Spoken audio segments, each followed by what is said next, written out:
Byers and Eddie up front. John Little alongside Steve Lansdale and our whole crew, and we are underway from Dallas. It is the ACC opener for both of these programs. For the SMU Mustangs, they found out about a year ago that they'd be a part of the ACC in the future. Syracuse, a longtime member of the league. Sierra Cotillard ready to play it with her feet for SMU. We talked about her off on the outset.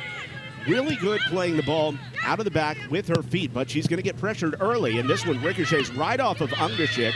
And Ungashik, who started the last two games at center back, gives it away for SMU. And you mentioned the adjustments in the lineup. As you said, Ungashik played the last couple games as a center back. Part of the main reason for this adjustment was to get Ungashik back in the midfield, because since she arrived on campus, and she did enroll a semester early, so she went through spring with the Mustangs, but since she arrived on campus, she has not played 1 minute looking like a freshman. She immediately became a key part of the Mustangs' midfield, helping to control possession and transition through the middle third.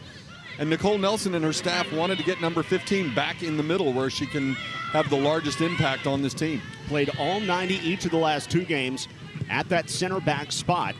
And of course, SMU laboring without the use of Mayu Inakawa, their senior center back, who was their anchor back there. And so Abby Hampton has to step up, 27 in blue, and she feeds it up the gut. Syracuse takes over wearing the orange, and coming through the middle is Aaron Fleury, the redshirt junior. A little bit of a chance here for the orange as they try to set up 16 goals this season versus just 3 given up this year through non-conference play. And as Roush skirts it down in the direction of McDermott, it's out last touched by SMU. Sophie King lobbying for an SMU throw-in as she claimed that she had banged that ball off of Iba Oching, but did so right in front of the linesman and did not get the call she wanted. Get a look at Aaron Fleury. Was outstanding at Manchester, New Hampshire's Central High School, where she had 27 goals in a season, 58 in her career. The high school's all-time leading scorer. She's got 2 goals and an assist this season. A leading active scorer for Syracuse with 12 goals in her orange career. The SMU Mustangs, they're looking for a little more possession than they've had the last 2 matches. They had some early against Baylor, going up 1-0 on a Salama goal before giving up the final 2 goals in the second half. Against Baylor, it was a rare loss for SMU when they had the advantage. They had won 21 straight, unbeaten and untied, and 21 in a row when scoring first. Right, and that statistic really underscores Nicole Nelson's belief in prioritizing possession. If her team can get ahead and then hang on to the ball, logic says that reduces the chance for an opponent to try to get an equalizer or 2 if needed. So you're right, that game was really an outlier that sort of belied the rules of that possession approach. What do you think's made it tough for SMU early this season to be as much of a possession team as they've been in the past? Well, not having Mayu Inakawa certainly doesn't help. She's such a steadying force in the back. But more than that, we've talked about how the Mustangs have several freshmen who have done such a nice job coming in early. The Liz Eddies, Lydia Ungashik, Paxton Bach, people like that. And it's wonderfully exciting for a team when you have newcomers who make immediate impact. But they are newcomers. And so that means that no matter how talented they are, and in the case of this SMU class, very talented, it still takes some time to gel and to know exactly where your teammates are going and where they like to have passes delivered and that sort of thing. Sammy Nieves on the cross. It's easily brought in by Vanderbosch. Yeah, and that one, had that been from the left side, that would have been much different for Vanderbosch, because you can see the northeast and southeast corners of the field are still sort of basted in sunshine.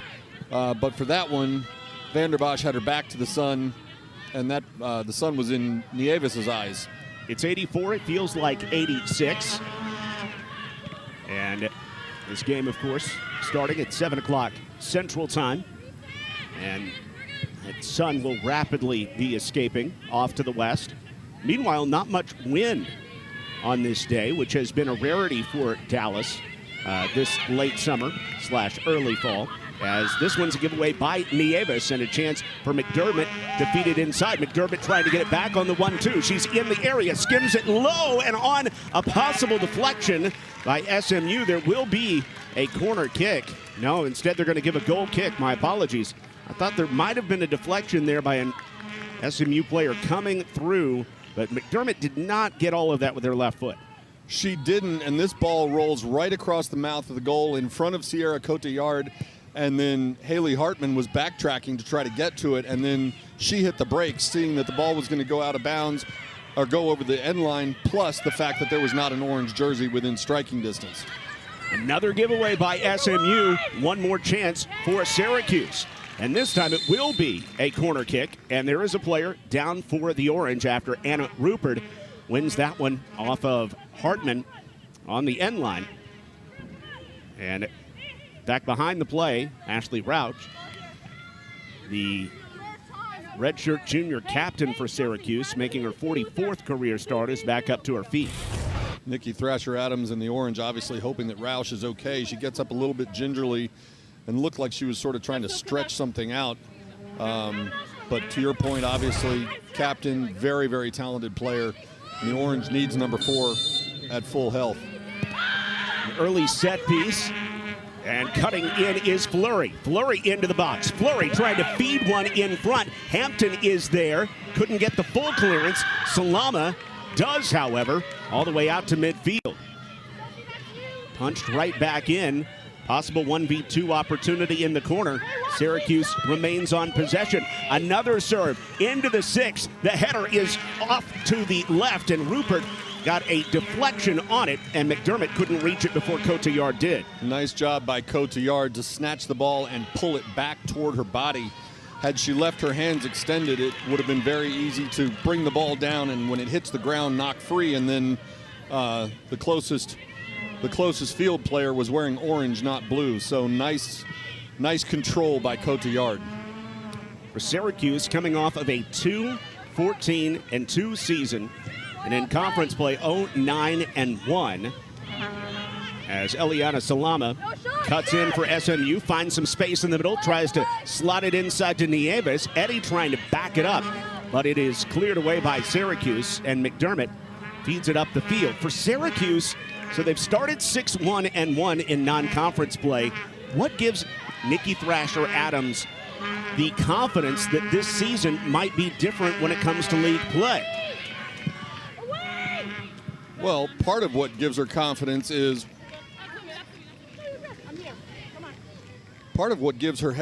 confidence is there's 13 healthy players on the bench. Last year they had 13 healthy players on the team for much of the year. And you teased at the end of the pregame show the familiarity these teams have, and it's specifically between these two head coaches. Nikki Thrasher-Adams was a fantastic player at Texas A&M University, heavily recruited, and when she went on her recruiting visit to College Station, the player who hosted her was none other than Nicole Nelson, who is now the head coach on the opposite bench for the Mustangs. Wow. Now, Nicole Nelson didn't play with her. She ended up having an injury, and she ended up transferring and playing with her sister at Oklahoma City College. But, you know, it's no secret that when we do these games, we always talk to both coaches in advance, and we usually ask, do you and the other coach know each other, and either from playing together, coaching for each other, et cetera, et cetera. That is the first time that I can recall, that we've ever had two coaches going to head to head, with one of them actually recruiting the other to play as a college teammate.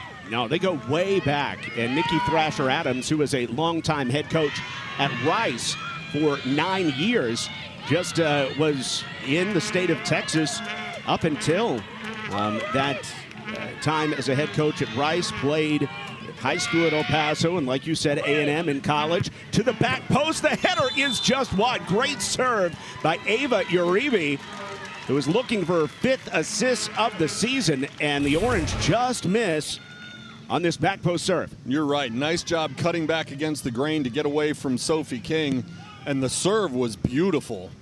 Header just a hair wide. Sierra Cotillard covered a lot of ground, but that was a gorgeous setup by the Orange.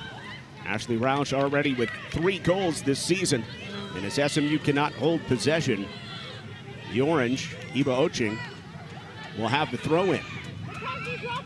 We've been talking about Nia Rose this season, SMU's striker, who just finished up playing for Canada's under-20 team in the Women's FIFA World Cup. Meanwhile, Oching has some caps for the Canadian national team as well. The under-17 national team. In fact, Oching, who's throwing it in right now, is still only 17, doesn't turn 18 until November. And she's come in, played basically every game for Syracuse this season, and she has been outstanding. Can't take her off the field. The chip in and coat to yard is equal to it as Rauch tries her again. Just as we spoke about Ungashik for SMU a few moments ago, Oching is the same way for Syracuse. True freshman, and as you said, just 17 years old. And from the minute the season started, she became a fixture in the Orange lineup. And Nikki Thrasher-Adams is one of those coaches who, barring an injury or something like that, would like to leave the starting defense in for a full 90 minutes. She's only 17 years old. Imagine how good she's going to be when she really grows up and learns the college game. Now she's from the other side of Canada, if you will, British Columbia. She's not on that East Coast side of things. Played for the Whitecaps Elite, the incredible team. Oh, and SMU steps on it, and a great chance here. It's fed out in front, and just missing McDermott was that wing by Anna Rupert after Haley Hartman just stepped on the ball. A lot of times teams will try to pressure an opposing defense into making mistakes. Syracuse has done that so far and done it effectively. The Mustangs with a couple of early giveaways, couple of bad giveaways that have set up potentially very dangerous scoring chances for the Orange. So far, the Mustangs defense has held, but they have got to clean that up. You can't keep giving away chances and not end up paying for it. Great look out to King. Dumps it to Salama. Salama on the dribble, on her left foot. The serve in front. Eddie settles it down. It's deflected. Byers after it, and SMU scores. Play had been controlled by Syracuse, but the ACC opener goes to Truth Byers and the Mustangs. Nice job by Eliana Salama crossing over a defender to get the cross into the middle. And then Eddie, you see Eddie get onto the end of it. Here's Salama. She stops, and just that little dip of a shoulder gives her a step of space. Eddie spins away and gets a shot. It may have been a handball on the defender. And Truth Byers does what every coach tells you from the day you start playing soccer. Follow it up, and there's number 5 waiting for a juicy rebound with about 2/3 of the goal wide open in front of her, in front of Vanderbosch. And one moment can turn the tide. And this will be reviewed. We're going to look at Stephanie McFarland, who will get a look at this goal, and this is part of the expanded review opportunities this season in college soccer. And one of the things you can review is on a goal. If there was any doubt as to whether a play should have been ruled offside or not, you could go ahead and rule it. Now, on that handball, could a handball that was not called result in a PK instead of play continuing into a goal? That I don't know, and somebody is just screaming at their digital TV right now, letting me know everything I need to know, especially from the officiating perspective. But it's going to be interesting to see this call.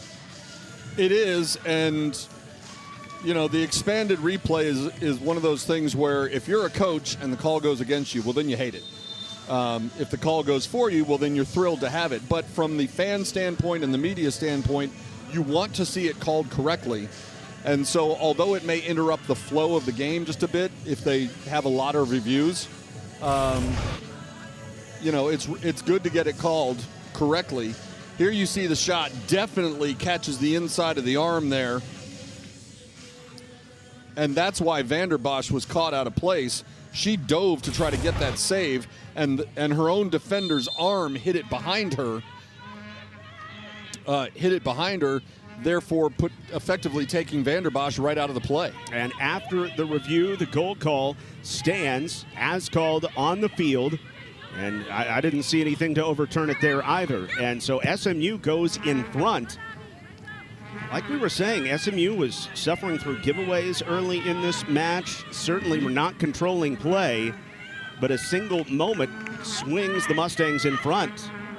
How do you think that helps SMU, and what do the Orange do to respond? I think it helps SMU more than it hurts Syracuse. Obviously, anytime you can take a lead, that's a big boost of confidence, especially if, as you said, the opponent has had the majority of the ball in the time leading up to that. Okay, you've withstood your opponent's best punch, and then all of a sudden, boom, you're up a goal. That's a huge lift in confidence, and you may see a boost of energy and enthusiasm out of the Mustangs. For Syracuse, sure, it's disappointing. You don't want to be behind, whether it's in the 12th minute or the 82nd minute. But we've still got 78 minutes to go. There's plenty of time, and Syracuse is not 6-1-1 by accident. This is a very talented team with a lot of capable scorers. They are not panicking by any stretch of the imagination, but it does help SMU for sure. One thing that we'll be talking about as this match goes on is the last conference victory for Syracuse goes all the way back to 2022, a home victory over Miami in September of that year. So it's been 2 full seasons since Syracuse was able to pick up a conference victory, and their last conference road win was also over Miami, but of course on the road, and that was back in October of 2020. This is not a team that is used to winning on the road in conference matches, and so it's going to be interesting to see if this truly is a differently minded team for Syracuse. It seems to be through 8 games, but the proof is in the conference pudding. Yeah, and when you look at the early games, they've been not just winning, but they've been winning convincingly.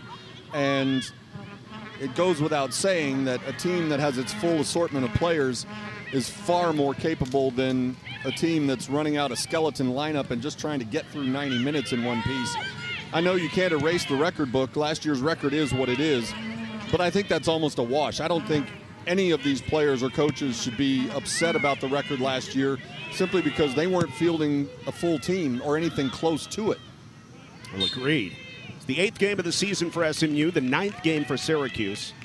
For the Mustangs, all 8 of their matches have been played at home, and they'll have a 9th home match on the ACC network on Sunday afternoon, taking on Boston College as this foul goes on the SMU Mustangs. They have gotten very used to sleeping in their own beds, and then next week, a week from tonight, they will go on the road to Miami to open up their ACC road slate and their overall road slate this year. All right, they may be used to sleeping in their own beds, but do you think it's a little weird to have a game kick off at less than, say, 98 degrees for SMU? Yeah, 84 at game time, not bad at all. It was only a couple weeks ago that we called some games here in Dallas that were kicking off right around 100 degrees, and maybe we should thank the Syracuse Orange for bringing this weather with them from upstate New York. I'd be glad to credit whoever needs to be credited. Absolutely, I'll take this every day of the year. This one is not kept in on the line. It eclipses in front of Ava Uribe, who was trying to keep it out in front. Uribe, the transfer from Penn State, where she played for a season. This is her 2nd year with Syracuse, but she missed all of last year with an ACL injury, and now she's back this season, really playing her first ever action for Syracuse. She's been their leading scorer. Speaking of leading scorers, Eliana Salama for SMU, trying one from distance and ripping one high over the goal. I don't hate that shot by Eliana Salama, and the reason being Truth Byers and Liz Eddy were both a few yards behind Salama when she got the ball, and Salama looked up. There were 4 orange shirts in front of her, but Vanderbosch was also 5 or 6 yards off her goal line. There was a little bit of room. It would have taken a ridiculously nice shot by Salama to just pitch it over the top, but that's one where you don't have numbers. Maybe you can catch the goalie sleeping. And she gets fortunate. One of the Syracuse players touched it on the way in, so obviously a corner. Nieves lines it in. Nobody home for SMU, but King follows it up, popped into the box, headed on by Mackenzie Rudden, but stopped by Shea Vanderbosch, the Lancaster, New York native, who played her club ball with the WNY Flash. Vanderbosch, the rare 2-time Western New York State Player of the Year in 2019 and 2020. Just a dominant keeper in her time in high school.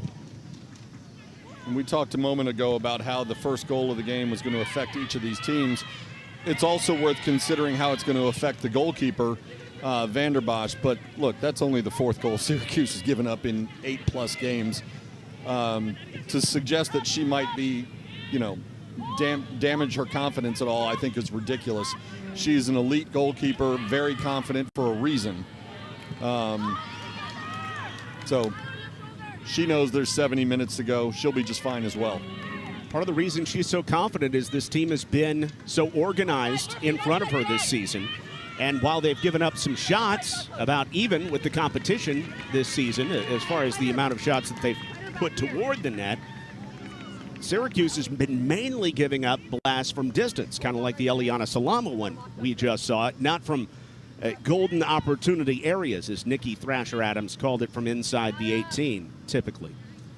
And not only do you have Vanderbosch back there, but I think you have reason for serious optimism about the Syracuse defense, because two of the starters who basically never come off the field, Oching and Anna Croyle, freshmen. Wow. You got 3.5 years left with these two, and they're already fixtures in the Syracuse lineup for good reason. And then you've got Kylan Grant, a senior captain, making her 50th career start. So you've got a good mix of the old guard. Then Kate Murphy as well from Plano, just down the road, who went to Ursuline Academy, which is even closer to SMU. And she's left outside back for this team. So the Orange have a couple players that know exactly what Nikki Thrasher-Adams wants to do defensively, and a couple players who are about as talented as any freshman in this league. They are. They absolutely are. And you mentioned that Murphy is from Ursuline Academy, which is, 10 minutes away, 15 minutes away? And Nikki Thrasher-Adams was telling the story about how excited they were to see a road game at SMU on the schedule, because prior to that, she had told Murphy, look, it's just not in the cards for you to play a game back near home. And now she's playing basically down the street almost from her family. So today is a huge game for both teams, but also especially for Murphy. This is getting to see family and friends, and playing in her hometown is a really big night for her. And I love the reason that she gave, Nikki Thrasher-Adams. Look, I'm not daft, I'm not going to take my team during August all the way to 95, 100-degree weather to play in Dallas. And so it's just fortuitous that in this 5th year for Kate Murphy that SMU ends up in the league and Murphy gets to play close to home. Pretty incredible. Sure. It's safe to assume that a couple of years ago, if she had called Nicole Nelson and said, hey, remember me from A&M? Let's get our teams together and have a non-conference game. Sure, come on down to Dallas in late August. See how that goes. Right. Well, Coach Thrasher-Adams played in Texas, grew up in Texas. She knows what it's like here. She not only waited till the 5th year to come down here when it was assigned by the conference, but managed to do it when it's only 86 degrees at kickoff. She could not have planned this better. And yes, she gets credit for the weather. This ball rolled into the 18. It's a long run for Cotillard, but she does catch up with it for SMU. And you can bet that when Syracuse got to town yesterday, hey, what's the first thing they did? They went, sought out the Murphys, and they had a nice fajita, late lunch / dinner with the whole team there at Kate Murphy's house. You got to love that. Well, yeah, you come to Texas, you got to do it right, and you start with Tex-Mex, fajitas. There's a reason that the name of the state is in the menu, in the name of the food. Was it bell peppers or poblanos? Because there is a right answer, by the way. There is a right answer. As on the restart, Nieves gets knocked down, and Lydia Ungashik will play this free kick. Nieves back off of an ACL injury. She missed all of last season for SMU and making her ACC debut, along with the rest of these SMU Mustangs tonight on a pretty night in Dallas. Ungashik, the freshman, leans into it. And on the serve, it's a long run for Rudden, too strong and over the end line. Rudden looks back at Ungashik and gives her a little bit of a nod as if to say, I knew where that was going. And it looked like Rudden was taking responsibility for not maybe leaving a half a step earlier. Just a little bit too tall by Ungashik, but that is a freshman serving a free kick with really nice accuracy and just missed her target. If you're just joining us, it was an 11th minute goal by Truth Byers for SMU to put them on the board. They gave the assist to Liz Eddy, but a play that was really started by Eliana Salama at the edge of the box, feeding it into Eddy, whose shot was ricocheted down, and then right at the mouth of the goal where Truth Byers deposited her third goal of the season. Byers is making her now 6th start of the year, all in place of Nia Rose, who has been playing for the Canadian under-20 national team. They just got bounced in Columbia in the round of 16, and so Nia Rose, the striker for SMU, will be headed back this way. But Truth Byers has done a nice job in her stead. She really has. I mean, Truth Byers was a rotational piece only last year. And this is a little unsettling, not just that two players banged heads, but the fact that the official turns to the bench so quickly and waved her hands asking for medical attention. And it's so common in these situations that you can get a knock that'll keep you out for a few games. It's Liz Eddy, as you said, for SMU, and it's the 14 on the other side for Syracuse as well in Kate Murphy, the local kid. And so often when this happens, it's obviously not any intent by either player to bang the other player's head. It's just you're both going for the ball, you knock heads, and then, you know, if you clang foreheads, that's one thing. But if you get a head into the eye or the nose or something like that, that's when it can really sting. The athletic trainer is getting a chance to shine, Megan Bevins for Syracuse. And for the SMU Mustangs, Liz Eddy is getting attended to by Georgia Tower. SMU has had a couple of players miss time with head injuries, including Nanami Hata, one of their reserve midfielders who has missed the last 2 games. Paxton Bach was also out for a week, which ended up being 2 games. So you see SMU has a new wing ready to come into the match. Yeah, that's Emma Alvord who's getting ready to come in for Liz Eddy, and there's a lot of similarity between those two players. They both got, you know, decent size. They're powerful players. They're both fast. Eddy can really run, and Alvord might be her only teammate who can outrun her.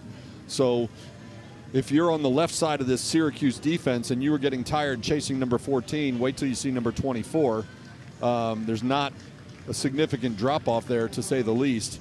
But more importantly, for both of these teams, you certainly hope that Murphy and Eddy are going to be okay. They both are up on their feet. They're both talking. They look like they're going to be able to shake it off. Yeah, 2 thumbs up for Liz Eddy. And you see the nose is a little bit puffy. The eyes are puffy as well, as it seemed like it was the nose that took the brunt of it for Eddy. Meanwhile, it's really nice to see Kate Murphy is ready to go back out there as well for Syracuse. And when you get it at the right angle on the nose, it just blinds you momentarily. And I say this as someone who broke his nose twice on the soccer field. Yeah. Once, that's what's wrong. It's one of many things that's wrong.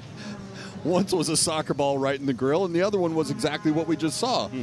2 people going up trying to head the ball, and I got somebody's forehead, and I was seeing stars. I didn't know where I was. I didn't know. And, yeah, my nose used to turn right. Now it kind of turns left. Was that before the protocol days? Oh, way before the protocol days.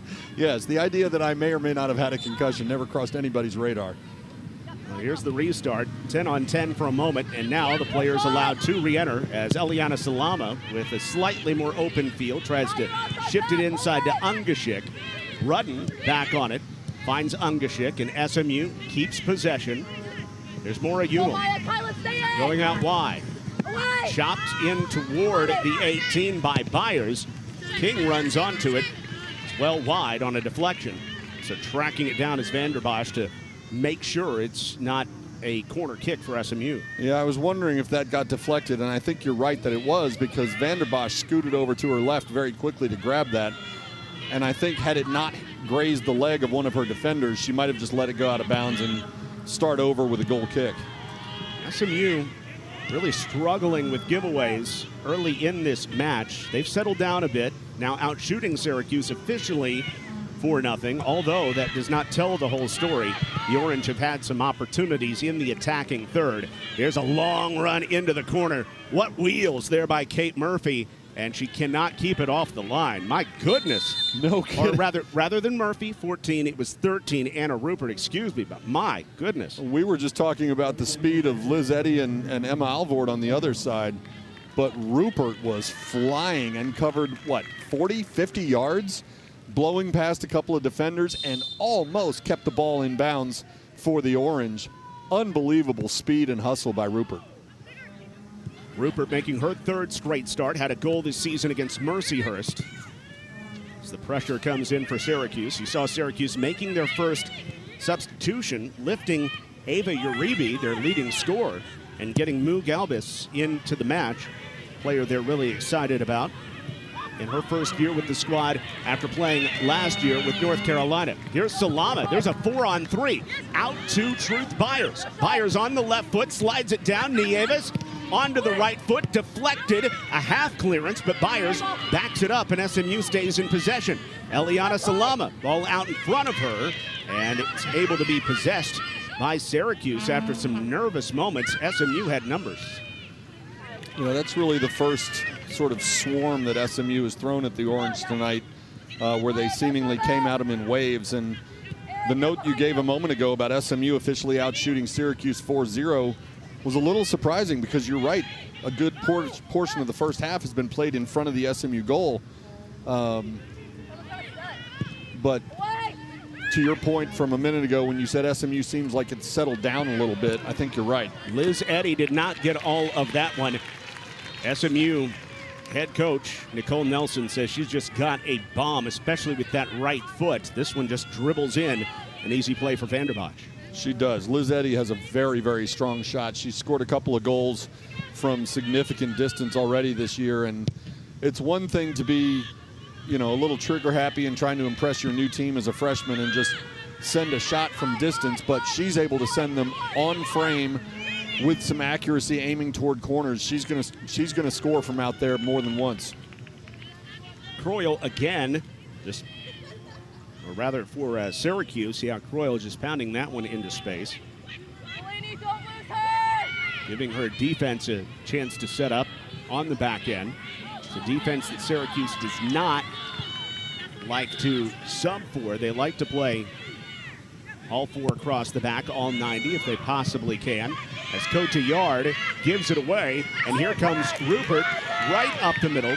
Eddy runs onto her. Rupert still has possession though and feeds it out to Oching.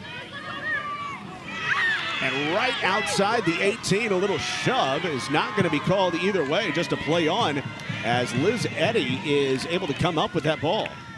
I kind of want to see a track race between Rupert and Eddy.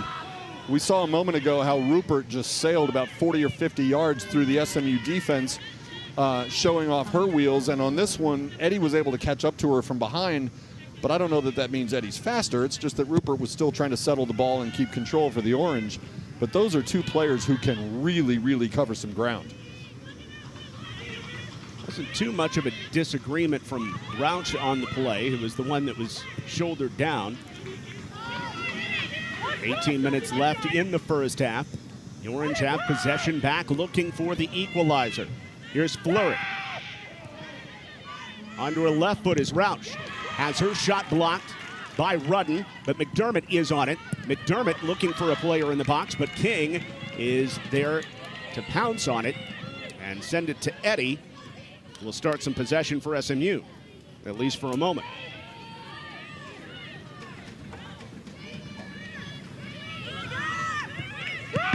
Plano kid, Murphy, getting it back on the 1-2 from McDermott. Murphy going after the far post, and Murphy's left-footed serve is dove upon by Sierra Cotillard. And I think that snag by Cotillard was harder than it looked, simply because her body was falling, and by the time she got her hands on that ball, it was only about a foot off the ground, and it would be very easy to come down with your body weight and have the ground pop the ball free out of her hands. But number 30 held on to it cleanly to end the scoring chance of the Orange. Syracuse's pressure is causing problems for SMU. It has from the outset. It's about a 10-minute span where SMU was doing a better job with it, but the Orange are back on the attack once more as the ball gets played out wide for Rupert. On the serve, a header is just wide from Maya McDermott. She got a solid knock on that one, looking for her first goal of her career. Maya McDermott has been very visible in the first half here, running onto several of those chances. One or two of them went over the top of her head and ended up not getting redirected, but she has been a significant presence on that left wing. And that one, if you're the Mustangs, that one is too close. She's 6-7 yards out, got her head cleanly on it. They've got to track her tightly. And Maura Umel was right there on her. And McDermott isn't a towering presence at 5'6", but she looked like a giant next to Maura Umel, and looked like Umel had no chance to play that ball. Well, she's, at least on paper, 3 inches taller than Umel. And McDermott got up in the air first, so the separation looked far more significant than just the 3 inches, and she was in the perfect spot at the right time. Another run for McDermott in the box, arriving at the right time, colliding with the ball towards Sierra Cotillard, but Cotillard is there once more. Again, it was a nice serve from Rupert. Yeah, and McDermott ran between a couple of defenders, and I'm not sure it didn't hit one of the defenders on the way in toward Cotillard. May have, as there is a player down for Syracuse. And there's Anna Rupert, who has been playing so well here early for Syracuse and running all over the field. Rupert trying to make it back up to her feet and walking gingerly. The junior from the D.C. area, played at Washington Liberty High School. It's going to be all right, but will be sub for. The good news is she's up on her feet and interacting with coaches and the athletic trainer on the sideline. The bad news is she's out of the lineup because, as we've seen through the first 30 minutes tonight, Rupert is an absolute handful, and she's one of those players who's got skill that is only amplified by that incredible speed. So if you're on that Syracuse bench or coaching staff or a fan, you definitely are hoping that number 13 can shake this off and get back in the lineup. Vita Nyan replaces her in the lineup. Nyan, the freshman out of Ontario, went to Queen's University and played for Markham FC. She's got a goal in 8 appearances this season. SMU with some token pressure on that back line. And Salama comes up with the theft, trying to feed it inside for Kelly Gordon, who is on for the first time for SMU. And Salama's going to run this one down for the Mustangs. SMU stays on possession with 15 minutes left in the half. Salama attracts multiple defenders, but Salama keeps charge of it, at least for now, playing it through 2 before it's cleared away by Maya McDermott.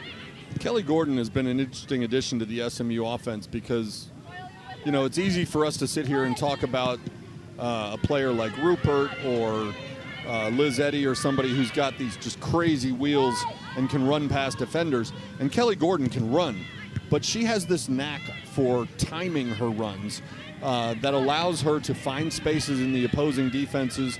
She's scored a couple of goals, and she has gone from one of those freshmen who you start to wonder where are they going to fit to a key player already just 7 games into her career.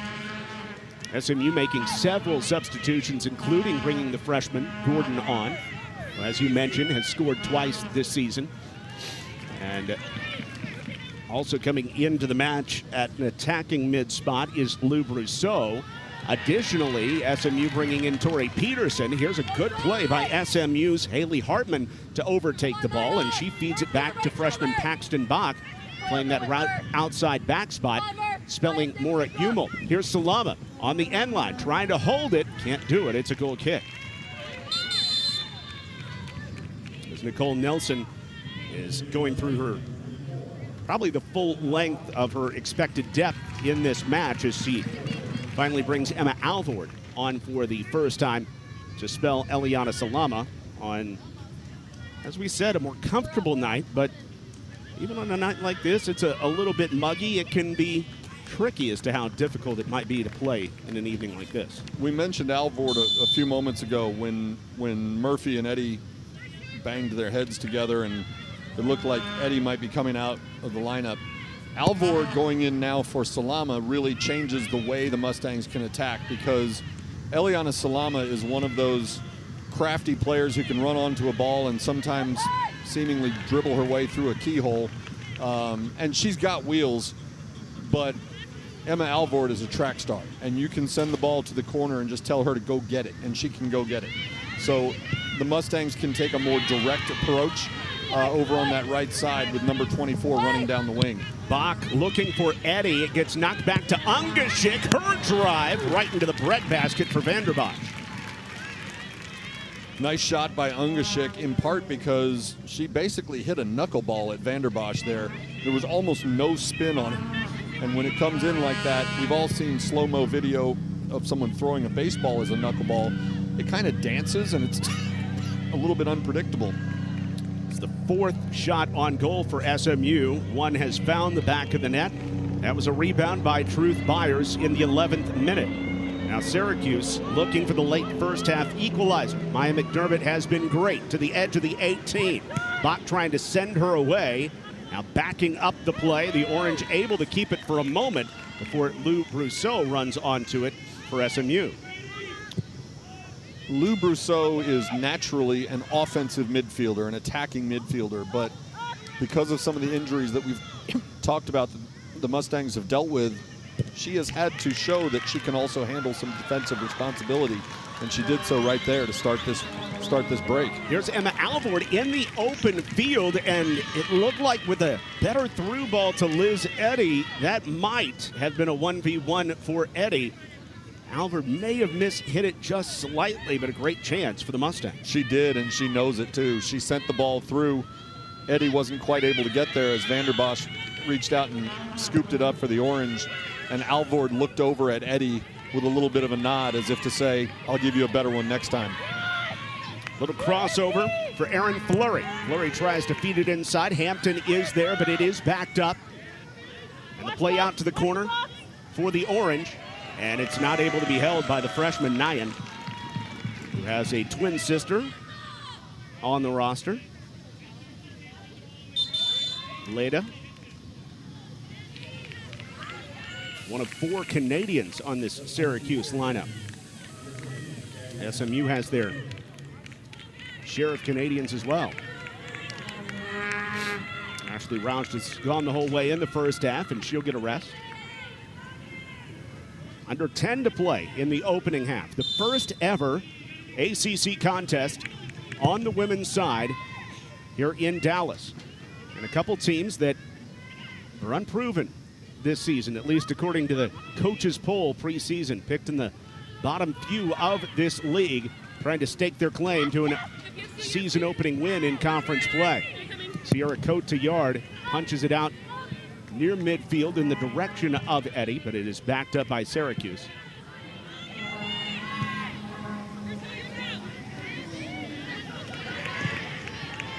The Orange, after a few taps, able to win some possession until Brousseau gets stuck in and takes it away. SMU has Alvord running. They couldn't get her the ball. Eddy trying the heel flick. She has it taken away by Nyan. But again, Brousseau is all over the place. And as you mentioned, she's not the most naturally defensive midfielder, but she's shown a couple great winning plays. Yeah, she's really putting in work tonight to get back through the middle third and help in transition defense. And when your team is shorthanded, and the Mustangs are missing a couple of players tonight, you need everybody to take on a little bit of extra responsibility, whether it's helping out on the offensive end or the defensive end or anything else that you ask of them. And Lou Brousseau has really done that nicely after coming in off the bench tonight. We'll show you this officially at the half, but as we start ACC play, again, this league, the best the nation has to offer, with the top 3 teams in the nation in the poll right now. Stanford, Virginia, and Florida State are 1, 2, 3. 5 of the top 15 as well. Here's McDermott out wide, looking for a good serve. Lines it in over the head of the 5'2" Nyan, and Brousseau is able to run it up the field looking to be offensively minded, but this pass misses Alvord, and Alvord is called for the foul, and it's going to be the first booking of the match as well, as Alvord picks up a yellow. Alvord got there, but made the tackle from behind. Had she taken maybe another step or two to make that tackle from the side, then you're probably just looking at a whistle without a card. Kate Murphy takes the brunt of that. Murphy's been on the ground a couple times. And if you're Syracuse, one really good sight is that Erin Fleury is up and running and in the middle of the pack looking to get on the end of this, because about a minute ago she got stepped on, either her foot or her ankle, and she got up looking like she was in a world of pain and was able to shake it off, and she's such a good player. Obviously her continued health is critical for the Orange. Here's a dangerous cross. It's bounced back out, backed up by Oching, and on the play, Oching pushing with another freshman in Kelly Gordon, and it's Oching that's called for the foul. Same thing we just said about Lou Brousseau. There's Kelly Gordon coming back from her left wing spot to help out all the way at the top of the 18. That's the kind of play that Nicole Nelson and her staff will point out when they review the video of this game. That's the kind of contribution in all three thirds that you need from players to compete in this league. SMU, for the 6th time this season, scoring the opening goal, but they lost last time out to Baylor when scoring first. Back and forth play in the middle third. A run after this one. Hampton can't control it. McDermott trying to chip it over, and it's just wide. McDermott has been all over the place in this first 45. She has. Abby Hampton got sort of crossed up, allowing McDermott to get a step on her. And you're absolutely right. McDermott has been everywhere for this Syracuse Orange. Maybe one more touch, she's able to push that ball past Sierra Cote-Yard, in which case she would have been able to tap it into a wide open net. But she has been an absolute handful for this SMU defense tonight. McDermott has a look of a player that is determined to get on the board. The type of player where if she starts scoring, it may just open up the floodgates for her. She might have a brace by the end of the night. Again, McDermott has not scored in the first 26 matches of her career at Syracuse. Based on the way she has played tonight, that is hard to believe. It is. Looks like we may not see her for the remainder of the first half, but she has been a marvelous addition this year to the lineup for Syracuse after missing all of last year. One of those many, many injured Orange players from a season ago. Yeah, I mean, Nikki Thrasher-Adams was basically running a MASH unit last year. She had a starting 11. Every team deals with interviews, right? But when you can't train 11 on 11, I mean, there were times she had 13 players in practice. How do you run a 6-on-5 scrimmage or 6-on-7? I wasn't a math major. And make it fruitful for your team. You can run drills, and you know every team does 5v2 during warm-ups and things like that. There are things you can do, and obviously they were in great shape because most of them had to play 90 minutes a night. But you can only replicate so much when you're that short-handed.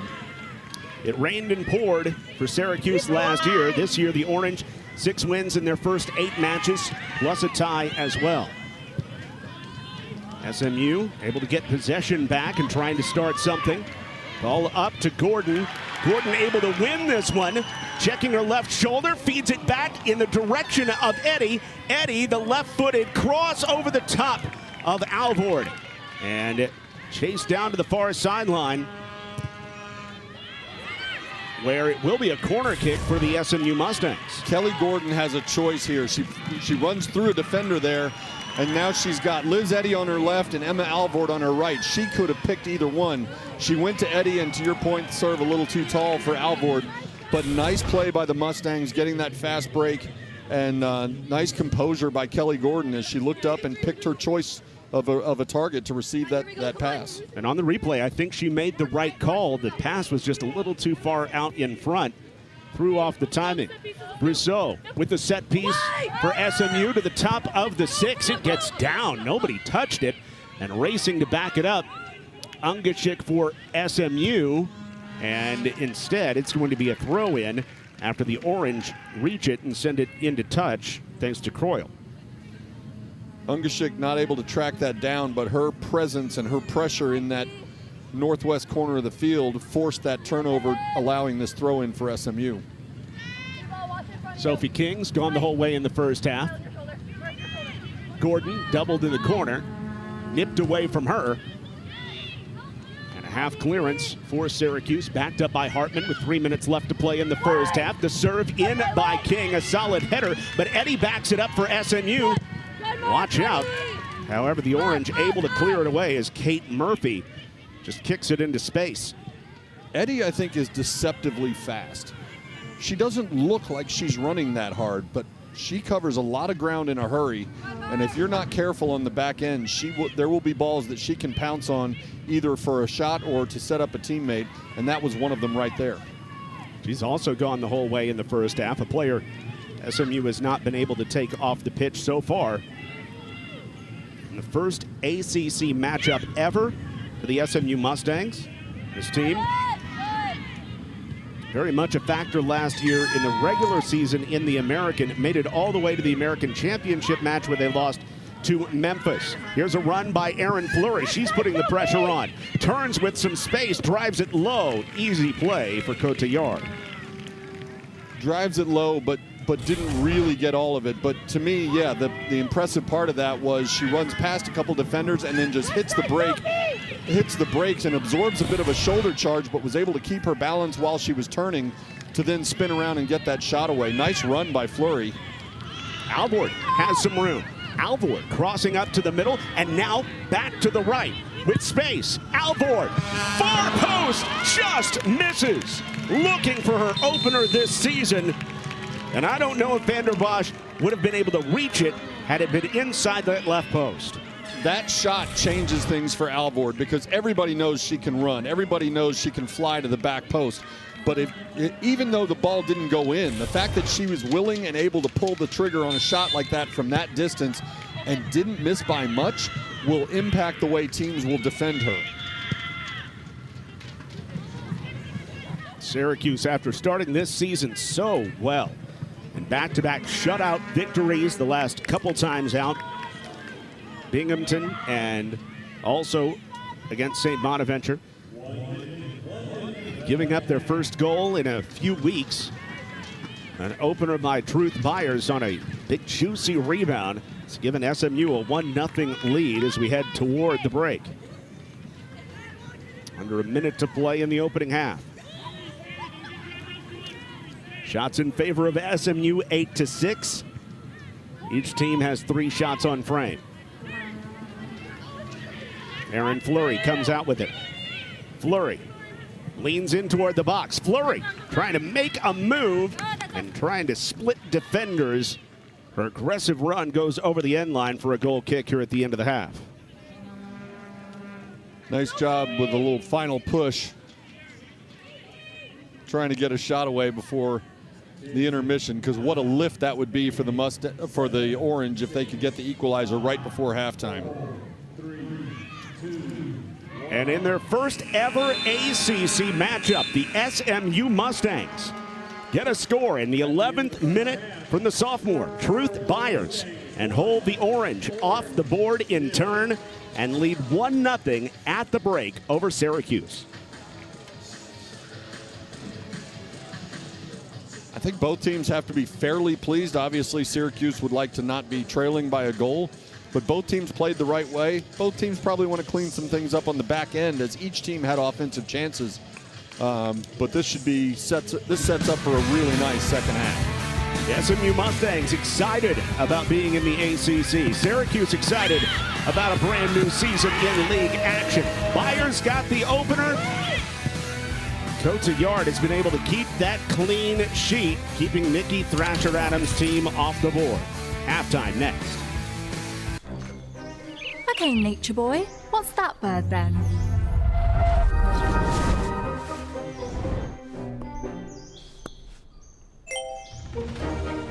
It's a male finch.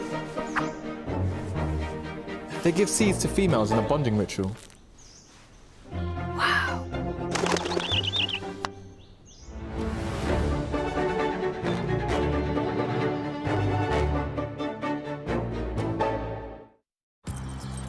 At Regions, we believe there are simple steps that anyone can take to be good with money. Kyle, for example, is using Regions balance alerts and overdraft grace to keep a close eye on his accounts and be good with money. A Regions Green Print plan is helping him adopt better spending habits so he can adopt Maggie. Now he can do good with money. With guidance, everyone can be good with money and find financial confidence. Let Regions show you the way. I was so excited when I heard this sandwich was back. I was like, Cloud 9. 2 words, Cloud 9. What's up? This is Mike. And this is Celia. And a little thing we love about the Chick-fil-A Honey Pepper Pimento Chicken Sandwich is the symphony of flavors. You can always count on that crispy, tender, juicy chicken, and it's got pickled jalapenos, and it's so good. My favorite part is the pimento cheese. Topped off with the honey, it all comes together perfectly. I like the original. I like the spicy chicken fillet, but either way, you're getting a winner. Real customers paid for their testimonials. Do you require shelter? Your inefficient participation will slow the process. Just this once.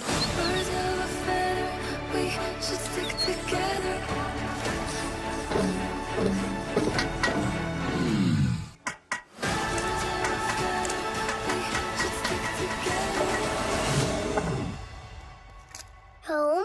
Home. The Wild Robot, rated PG, in theaters September 27th. The Bush Guide, cold and smooth survival skills. Hello? Should you become stranded, be ready to signal rescuers. Bush. How long have I been out here? About 12 minutes.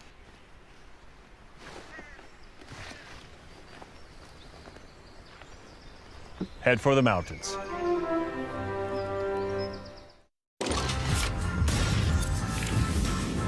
Welcome back into Dallas. It's the ACC Network halftime report.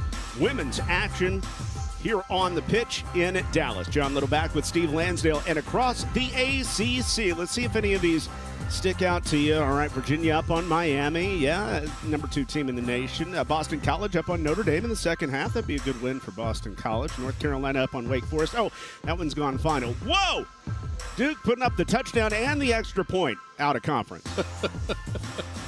I mean, Duke's always a top 10, top 20 elite soccer program, both men and women. But 7? 7? 7. 7? That's hard to do against a high school team. It is. Scores around the ACC, and as we mentioned, the United Soccer Coaches poll, the top 10 right now. Unbeaten and untied Stanford and Virginia, the top 2, and then Florida State, last year's champion, at 5-0-1, followed by finally the first non-ACC team in Arkansas. 4 of the top 10 right now are in the top, are ACC teams. 5 teams in the top 15, and it's 5 of the top 10, as Duke and North Carolina are both in the top 10 at this point in that USC poll. So, pretty incredible. Oh, yeah. By the way, tip of the cap to Memphis, the former American opponent of SMU. Yeah, Memphis has been fantastic, and anyone who's been following the SMU program in recent years knows that as well. But getting through a season in the ACC could be sometimes sort of survival of the fittest, a matter of surviving the season, because there are no days off. I know it's cliche and it's boring when coaches say that, but it's true. There are going to be good teams in the ACC that don't make the postseason because there's so much high-end talent in this league. It is absolutely a murderer's row of a schedule. A lot of those teams are coming up on the SMU and Syracuse schedules soon. At the half, the SMU Mustangs playing their first ever ACC foe, leading Syracuse 1-0 at the break. Geico can help when you get a flat tire with their easy app and 24/7 help. To the right now. To the left. Ooh, to the left. Watch out, watch out, watch out. Is the GPS playing the cha-cha slide? Now it's time to get funky. Funky's not a direction. To the right now. To the left. Go to the right. Right. Freeze. Everybody clap your hands. Whatever you need, from coverage to service, get more with Geico. Okay, nature boy, what's that bird then?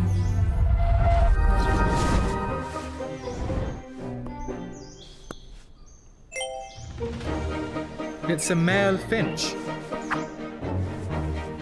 They give seeds to females in a bonding ritual.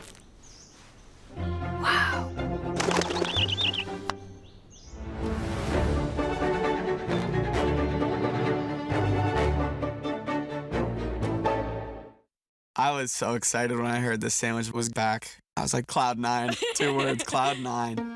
What's up? This is Mike. And this is Celia. And a little thing we love about the Chick-fil-A Honey Pepper Pimento Chicken Sandwich Is the symphony of flavors. You can always count on that crispy, tender, juicy chicken, and it's got pickled jalapenos, and it's so good. My favorite part is the pimento cheese. Topped off with the honey, it all comes together perfectly. I like the original. I like the spicy chicken fillet, but either way, You're getting a winner. Real customers paid for their testimonials. Possible to be more capable and more practical.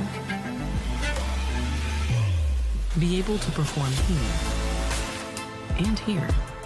Make a statement while barely making a sound. And command the road as well as what lies ahead.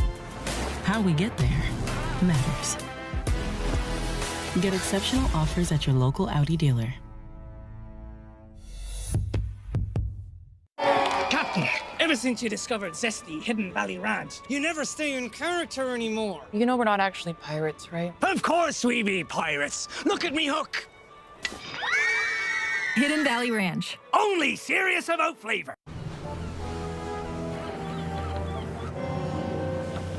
Is your business bogged down in admin?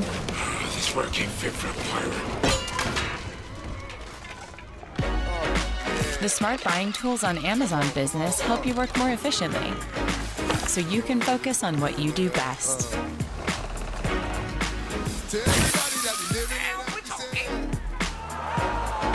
Amazon Business, your partner for smart business buying. You're back in Dallas. Syracuse's first ever trip to Big D for an ACC game, and first ever trip here, period. Syracuse at 6-1-1, and here comes the gauntlet.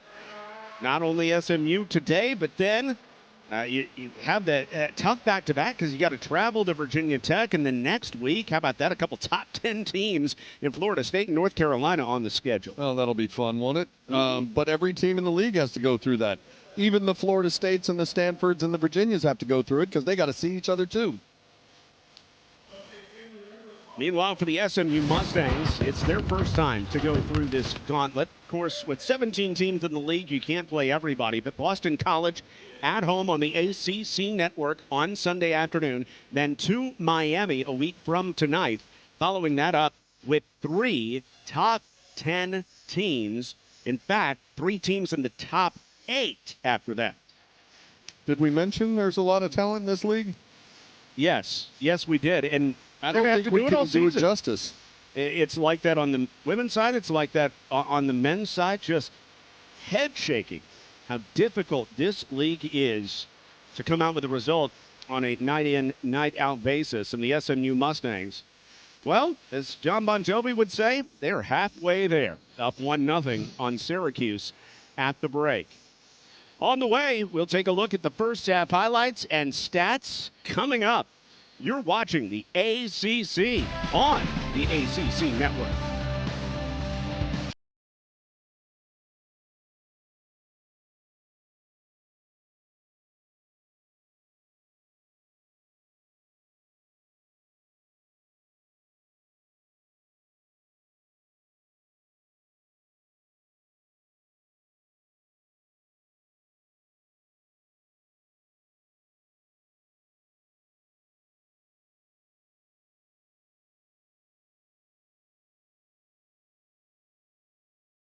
Claims handling and 24/7 help. You get more with Geico. Just like my family gets way more into soccer chants than the average fan.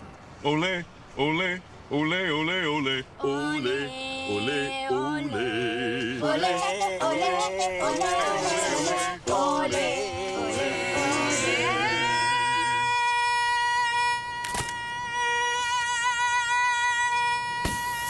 However you fan, get more with Geico. If I was to describe this sandwich in one word, I would say magical.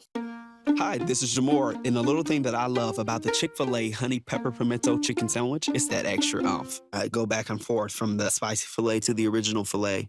Personally, I get into the sweetness of the honey. That's what hits first. Then you have the extra kick from the spicy filet, and then you also have the spice of the jalapeno peppers. The combination alone takes it over the top. It's award-winning in my mind. Real customer paid for their testimonial. Cold and smooth survival skills. Hello? Should you become stranded, be ready to signal rescuers.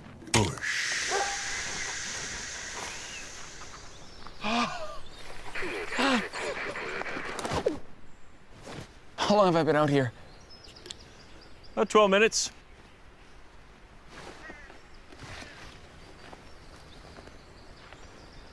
Head for the mountains.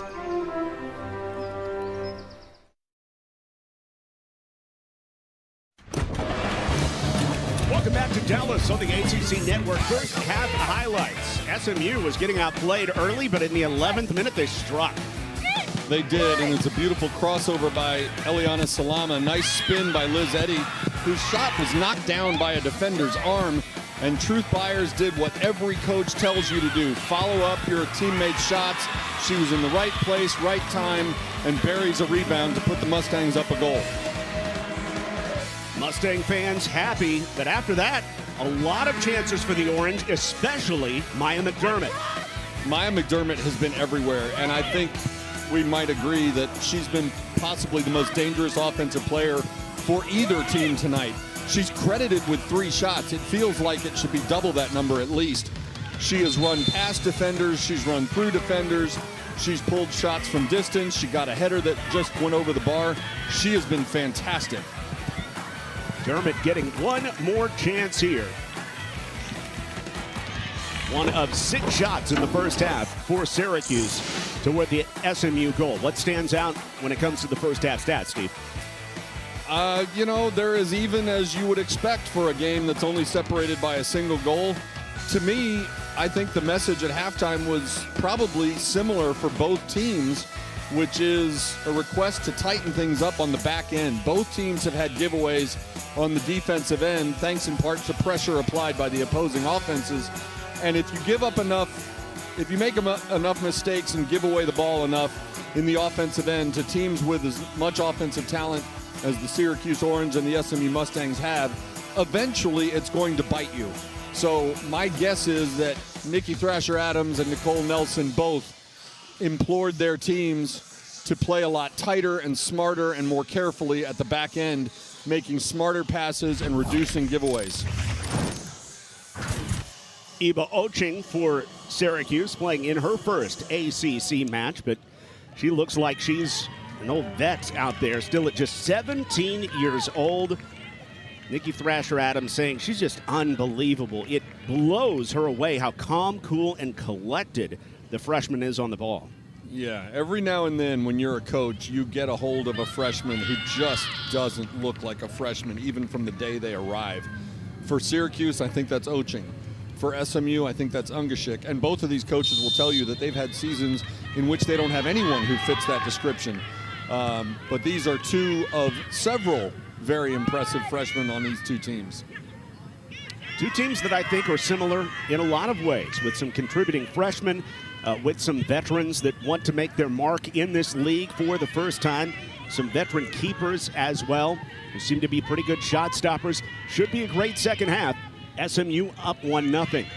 SMU had won 21 consecutive games when scoring first in a match, but that string was snapped a week ago tonight. Thanks to a loss to Baylor, SMU gave up 2 goals in the second half, one in the 56th minute and then another in the 78th minute to lose that one at home. Meanwhile, Syracuse trying to come back and get a win for the first time this season when the opponent scores first. That loss to Baylor really was out of character because, as you said, SMU had won 21 in a row in games in which the Mustangs had scored first. And also, they're just tough to beat here at Washburn Soccer and Track Stadium. So for Baylor to rally and win like it did, a really significant accomplishment by the Bears against an improving SMU team in a game that you would have to think the Mustangs like their chances to try to finish it off. Eliana Salama sat for the last part of the first half and running through defenders here until she finds some consternation. It's that back line, including Anna Croyle and Kylan Grant, the two center backs for Syracuse, have given up only one goal in the last 3 matches, but that goal was the opener by Truth Byers tonight, and it looms large with SMU up by that 1-0 count. We've been talking about Oching and what an impressive player she is, not just for a freshman, but just an impressive player, an impressive college soccer player. And one way to look at that is we haven't said Eliana Salama's name a whole lot tonight. She is a player who, for the Mustangs, is usually on the ball an awful lot. And she has gotten the ball, but she hasn't been peppering a whole lot of shots. She only had 1 shot in the first half, and she will often make these long dribbling runs, and Oching has done a terrific job on Salama tonight. And while SMU head coach Nicole Nelson is impressed with Eliana Salama's dribbling, it's not that she just wants Salama to show off her dribbling skills like she's playing pickup out there. She wants a little bit more from Eliana Salama. Right. It's nice to have that player who can dribble her way out of traffic if need be, and Salama certainly is that. But she's so much more than just a dribbler. She's fast. She's a very good passer. She sees the game well, especially when young players are up on the front line with her, like right now with Truth Byers and Liz Eddy. She's sort of the leader, the organizer of that front line. And so it looks cool. It makes for potential highlights when you dribble through 3 players, and Salama can do that. But to your point, exactly right. Nicole Nelson wants more than that. She thinks that Salama is at her best when she's also passing and elevating her game on many levels. Outstanding shot from just inside the 18, testing Sierra Cotillard, and then Maya McDermott was cutting in, trying to look for any sort of rebound. Watch this move to almost put the Orange level. Beautiful left-footed shot from 21, 22 yards out, and almost as impression as anything Sierra Cotillard has done tonight, she has not given up rebounds. That's the 3rd or 4th where she's had to stretch out one side or the other and fielded it cleanly. What a through ball by Salama on the foot of Eddy. Eddy driving it, and she hits the twine. SMU responds with a counter. And Liz Eddy puts SMU up by 2. You get the ball to Liz Eddy within 20 yards. She is well within shooting range. And we talked a moment ago about how Eliana Salama has this ability to dribble through traffic and all that, but she's at her best when she's setting up teammates. Well, she set up both goals tonight. She created both goals tonight. On the first one, she got the cross to Eddy, and then Byers was there for the rebound. And this one, beautiful through ball between a couple of defenders to her freshman teammate, who then right at the top of the 18 turns and buries one into the lower right corner. Gorgeous shot by Liz Eddy, set up by Eliana Salama. That stare by Shea Vanderbosch after the ball got past her. She could have killed a housefly from about 50 yards away just with that stare alone. Well, she's not used to giving up goals, right? She's a fantastic goalkeeper. And, you know, even if the goalkeeper gets knocked down and there's a wide open net, it's never acceptable to a goalkeeper to see your opponent score. So the stare. Here's Ungashik. Great save this time by Vanderbosch. The kick save with the left foot to keep it at 2-0. That's the way an elite goalkeeper responds. It looked like she was even leaning the wrong way, and kick save is a great way to describe it. She looked like a hockey goalie. She was falling one way and threw one leg up in the air and knocked it clear. Great save by Vanderbosch.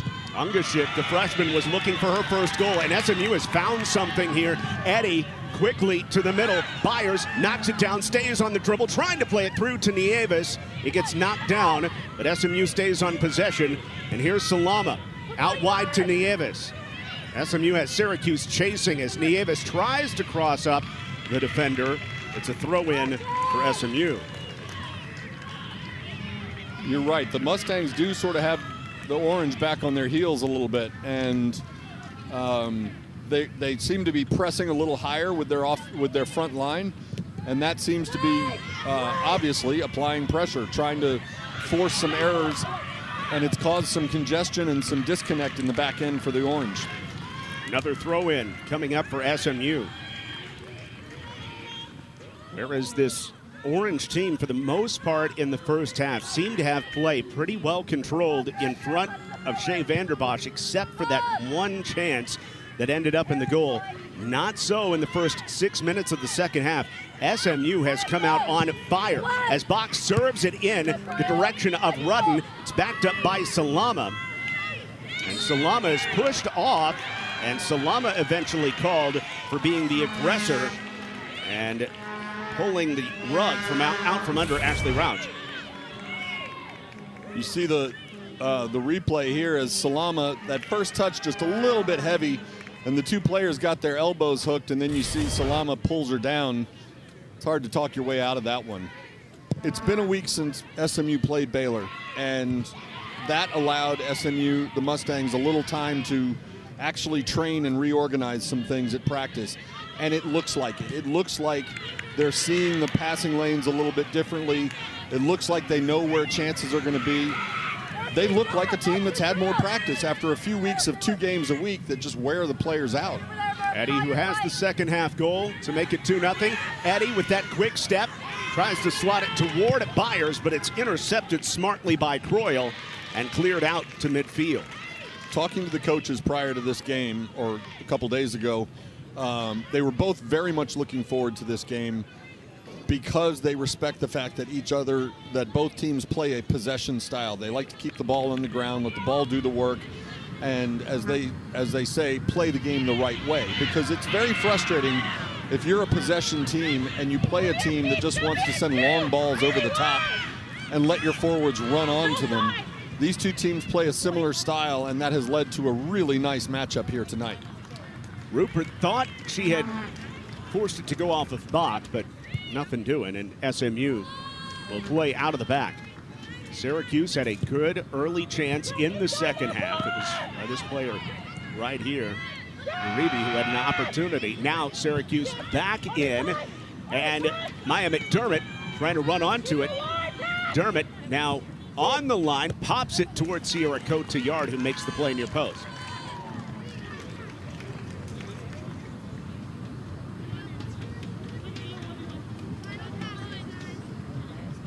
Nice job by Paxton Bach there, playing sort of positional defense and basically just driving McDermott away. She still allowed the cross, but McDermott was headed away from the goal, so it floated harmlessly into Sierra Cotillard's hands. You see the Orange again trying to apply some high pressure, trying to force the Mustangs into coughing the ball up. Almost worked there, but the touch by Kylan Grant a little too strong would give the Mustangs a goal kick. 9 minutes gone in the second half, and SMU has an early goal in each half. First time around in the first half, it was a rebound by Truth Byers off of a Liz Eddy shot that was probably headed in if it was not knocked down by a hand. Second time around, it was Liz Eddy who made it count off the assist by Salama. Now Nieves through the middle. She's got all kinds of space. Eddy's in an offside position, though. That's one of the hardest things that forwards and attacking midfielders have to deal with when you're running even with a defender, showing the patience to wait until that ball is played before you take that first step and try to make a sprint for it. And that's not an indictment of Liz Eddy, because every single offensive player on earth has been caught doing it. What an interesting game soccer can be. Ava Uribe had a marvelous chance to make this a tie game with her 21-yard shot that was saved by a sprawling Sierra Cotillard. And then 30 seconds later, off the counterattack, SMU goes right through the Syracuse defense and has a 2-goal lead. Coaches talk about transition and counters all the time, and that was as clear as an example as you'll ever see. you can have a team packed in on the defensive end, basically setting up a team photo in front of the goal and just hanging on for dear life. And then if you get a fast break right, and it helps to have someone like Eliana Salama running point guard on that fast break, you can flip the field and then totally flip the momentum of a game as well. Syracuse came out playing well the first couple minutes. It's a great pass by Salama out for Ungashik. Let's see what SMU gets out of it. Ungashik at the edge of the 18, playing in a more advanced role here. And King has it nipped away. And here comes Syracuse back the other way. A quick throw in. No, not yet. Like it was going to be in the direction of Ava Uribe. And now the Orange have a counter. Here's what we're talking about. Some space on the left side for Erin Fleury. Fleury in on her left foot, slides it toward Cotillard. She has a kick save with the right foot. Kick save with the right foot, and the hustle by Paxton Bach to chase that down before it got out of bounds. Really nice effort by the freshman. Syracuse has been dangerous with some of their chances. None more dangerous than Maya McDermott. McDermott leaning against Hampton. Deflection by Hampton, but it stays alive. Slid back out. A chance for Fleury once more. Leaves it behind her, looking to cycle. Back to the holding mid, Stevens. She has it poked away. A ball for Salama, and Salama has the defense on their back foot. Here goes Eliana Salama. Salama is in. Salama shoots. Save made. Salama shot that ball in part because she had Oching on her left shoulder, and therefore Salama did not see that Truth Byers was all alone in front of the left goalpost. That's great hustle by Oching on the play. As SMU has proven to be incredibly dangerous here in the second half.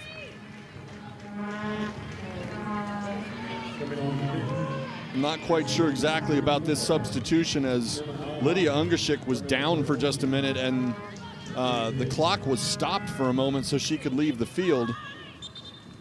So she's been replaced by Tori Peterson. Obviously, for the Mustangs, you certainly hope that Ungashik is okay.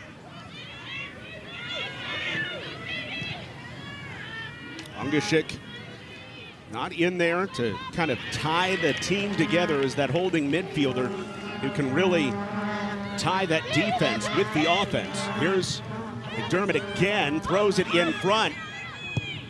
SMU didn't get all of it, and it's backed up by Syracuse. Kate Murphy stays on it, plays it out to Delaney Stevens, and here's McDermott again. McDermott knocked right back at her. Good play by the freshman Paxton Bach.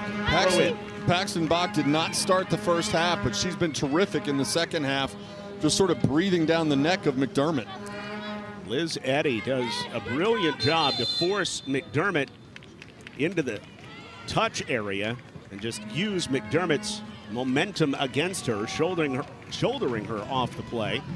SMU keeps it out wide and has a 2-goal lead as the Mustangs go into the bench, bringing out Liz Eddy, who has scored the goal to make it a 2-goal advantage. Eddy is out and Alvord is in, and at an outside back position, you mentioned Paxton Bach, the great work she's done. Maura Hummel, who started this match, is in. Not a great job to get out of their own end by SMU, as Syracuse had a lot of success early in this match with the high pressure. Do you think we might see even more of that, especially with the match where it is right now? Absolutely. You're doing anything you can to try to find not 1 but 2 goals in order to even this thing up. With 31 minutes to go, I think you're going to see a lot of offensive pressure. You're going to see 3 players up, maybe even more, for the Orange as they try to force mistakes by this SMU defense, which so far has stood tall. There's a mistake by Grant. SMU, here comes Alvord. Alvord in on the right side. Alvord stepping on it. Plays it onto the left foot, back to the right again on the crossover. And she has it knocked back at her. And running back onto it, Kate Murphy to overtake it for the Orange on yet another rush by SMU. They look like they're in another gear in the second half. They do, and Emma Alvord, again, we've talked about her speed. She can run by a lot of defenders. We know that.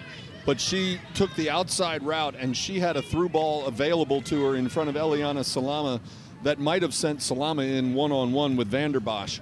My guess is that if she had the chance to do it over again, she might have tried to feed her teammate for a potential shot. Also, been watching Lydia Ungashik on the bench. She was getting worked on by the trainer with one of those, I don't know even what it's called, the hammer gun, and it looked like maybe trying to work a knot or a cramp out of her lower leg, but she's now back up on her feet, and she doesn't look like she's in too terribly significant amount of pain. So hopefully for the Mustangs, number 15 will be able to return to the lineup. Meanwhile, just a takedown by Rupert, who up against Maura Hummel uses more of a wrestling move to make sure she goes down to the ground. No booking, and I'm kind of surprised, honestly. No booking, but I'd love to know what was said, because Hummel gets thrown to the ground and then gets up and she's smiling and almost laughing. I wonder if there was some tit for tat there. I wonder if Rupert was a little guess goated. What was said.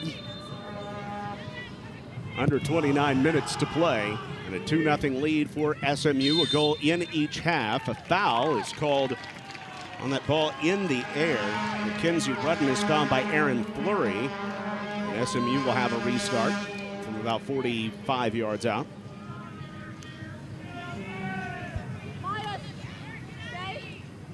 Sammy Nieves taking one of the captain's armbands this season for SMU after a year off thanks to the ACL injury in the spring of 23. She's been outstanding this year with 3 goals, no assists yet. She's an excellent server. Pops it toward the 6-yard box. A header by Rudden, kept alive. Peterson going after goal. And Vanderbosch is there, but the pressure stays on for SMU. Peterson got a lot of that ball, and had space available inside either goalpost. Unfortunately for the Mustangs, she sent it right down the middle, which is where Vanderbosch was waiting for it, but really nice job by Rudden knocking the ball back to Peterson for a shot. SMU not happy with the 2-goal margin. They would love to make it 3. Meanwhile, for the Syracuse Orange, you've got a feel for this team that has played so well in non-conference play.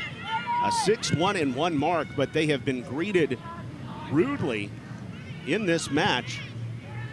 At times outplaying SMU, but certainly the momentum has completely slipped away. Can the Orange get it back with one move here as Stevens runs on to one, gets it to McDermott on the wing, one-on-one against Hummel, plays it underneath.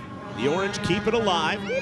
Back to McDermott in the middle. This time it's Rudden nipping at it, and she's able to play it off to Nieves for a SMU throw-in. And for the Mustangs, obviously it's way too early to be, thinking about how do I milk the clock. We've got 26 minutes. That's an eternity. But when you're in your defensive end and you're under siege from an offense that's pressing high. As Cotillard is able to get this one on the other side to King. That looked like nervous moments there. And Cotillard's able to start something to King, but all it takes is one bad pass, and Syracuse is on the board as Salama has space, 4-on-4. Salama onto her left foot, off the woodwork again, but it's right back to Salama. Byers still in the 18.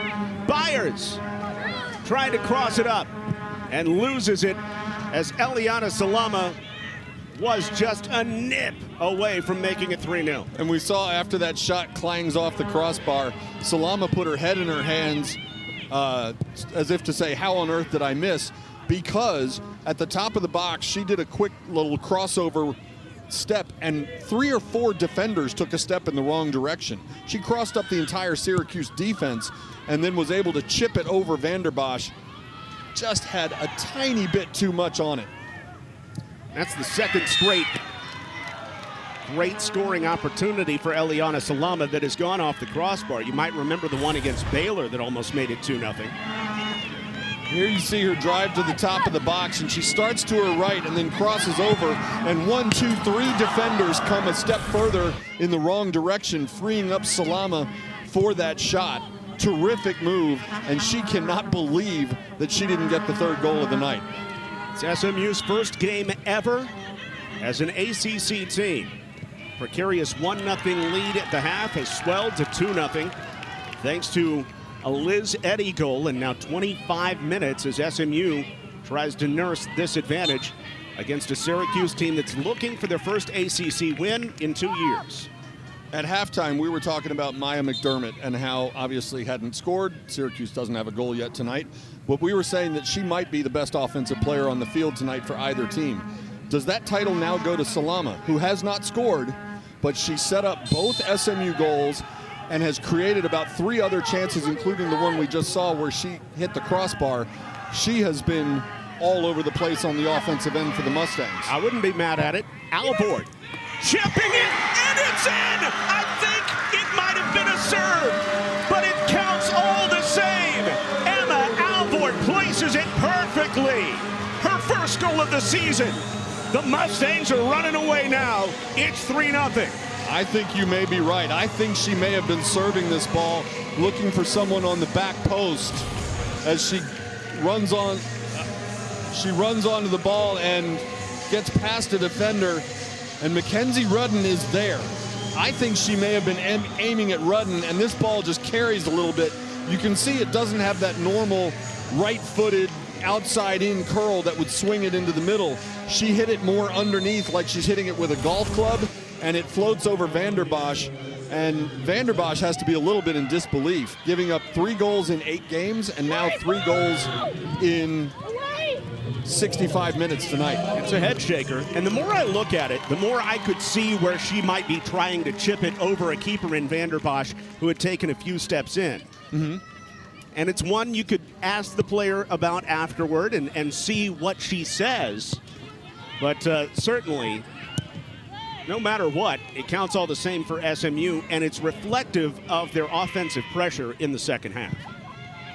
It is. The Mustangs look like a different team in the second half.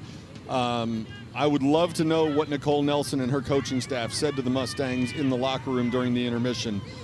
They had certainly chances in the first half, and they went into the locker room leading by a goal, but the Mustangs have simply found a different gear since the intermission and are playing at another level. And it stands in stark contrast to 7 days ago right here on this same field where SMU had the lead over Baylor at the half but could not hold it against the Bears out of the Big 12. But SMU, Nicole Nelson and her staff have whipped this team into a frenzy for the second stanza, and the Mustangs are all the better for it, up 3-0 as Kelly Gordon comes in for the first time in the second half for SMU, replacing Truth Byers. Right now, if it were to hold up, it would be Byers' game-winning goal. Every time the Mustangs make a sub in the next 22 and a half minutes, they're trying to preserve a lead, and now you're adding a player to the lineup with fresh legs. So Syracuse will now be chasing players who are rested and have fresh legs, and will simply have a little bit more energy and a little bit more gas in the engine to try to run. Let's not pretend for a minute that this game is over. It's not. 3 goals in 22 minutes is doable. Is it likely? Probably not, but it's definitely doable. And we know that the Orange have several players who can find the back of the net. So these fresh legs, these substitutions are critical for both sides. For Syracuse, obviously, you're looking for players who can start getting on the board and narrow this margin. But for SMU, these fresh legs will pay off. Vita Nayan is in for Eva Uribe, who had that gorgeous chance early in the second half that could have knotted it up at 1, and since then SMU has responded with 2 goals. But right now Uribe getting a rest. For Syracuse, by the way, you wonder, have they exploded for at least 3 this season? Yes, they have once in their 5-0 win over Mercyhurst back on the 25th of August. They'll need a similar effort and to do it in a burst in order to come back and at least forge a draw here in Dallas.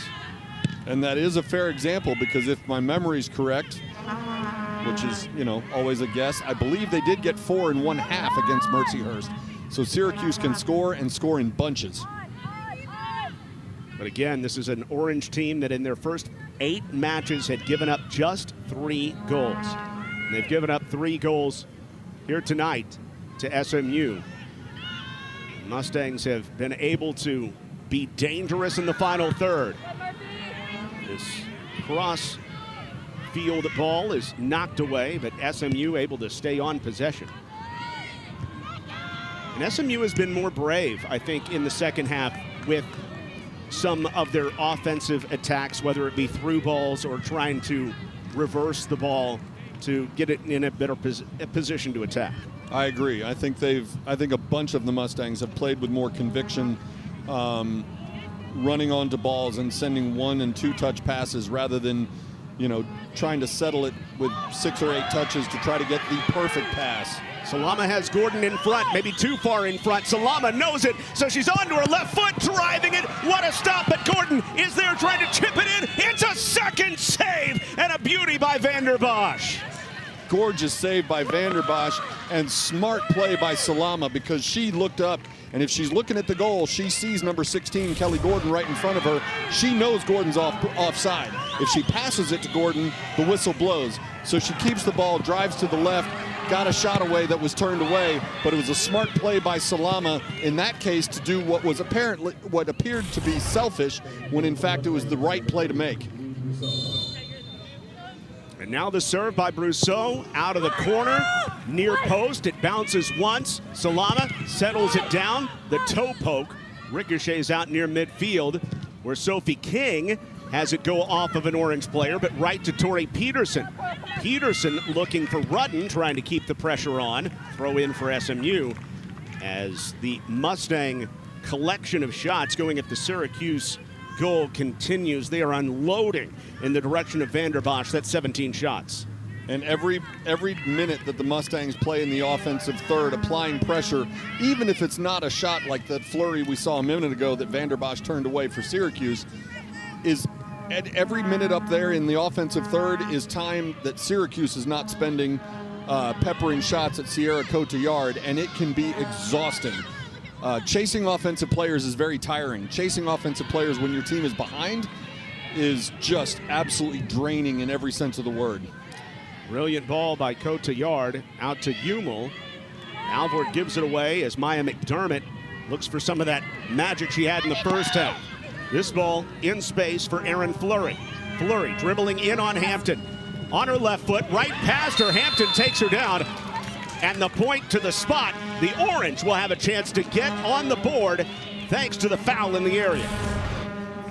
Beautiful drive by Fleury, crossing up Hampton, who really had almost no choice. I mean, you hate to give up a penalty kick, obviously, and you can argue with me all day about whether she had a choice. But if she doesn't take her down, Fleury's walking in one-on-one with Sierra Cotillard, and with a little head fake here or a crossover there, then she has a slam dunk on an open net. So it's pick your poison at that point, and we'll see how Fleury responds to it. It's an absolute must-have for Syracuse to try to start the comeback.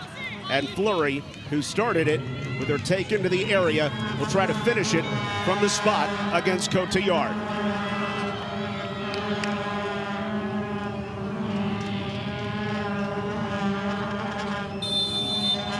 Erin Fleury.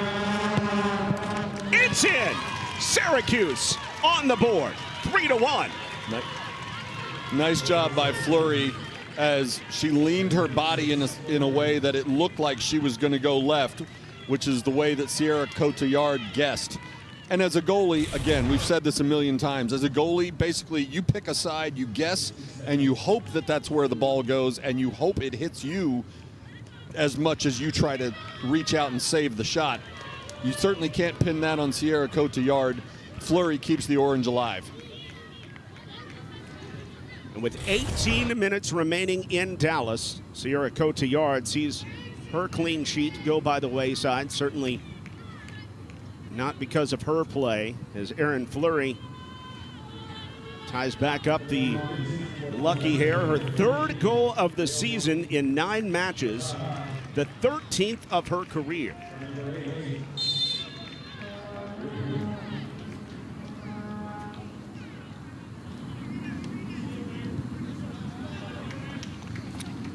That is 3 for 3 on PKs for Fleury in her career, and her first penalty conversion this season. SMU still in the catbird seat, up 3-1. But as you have been, hammering at and hinting toward all second half, it can change in such a hurry.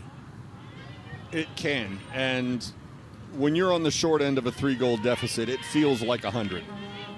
3 goals, obviously we see so many games that end in 1-goal margins that are so close. 3 is an awful lot to overcome, but it's not insurmountable. And even better than catching up from 3 is now you only have to catch up from 2. Cotillard pressured.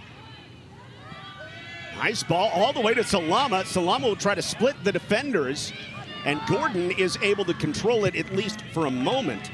But Oshing stays right with it in her calm, collected way. And here comes Syracuse with a chance. Great ball once more for Fleury. This is how the last chance started. Fleury chipping backside, just missing the head of the player on the back post. And an opportunity to make it 3-2 goes by the wayside. You see Fleury here running on, splitting a couple defenders. And it was sort of like Emma Alvord's cross with a little more curl on it. That would have been closer to the post. But the way it came off her foot, it almost looked like she mishit it a little bit. But that started by the great play that Oshing made on the back end, where she contained Eliana Salama and Kelly Gordon and cleared the ball out between the two of them. Incredible play. And again, we say this all the time. It's one of those plays that will never get noticed in the box score, but it is a game-turning, potentially a game-turning kind of play. And win or lose, Oshing will be celebrated by her team when they watch this one on video.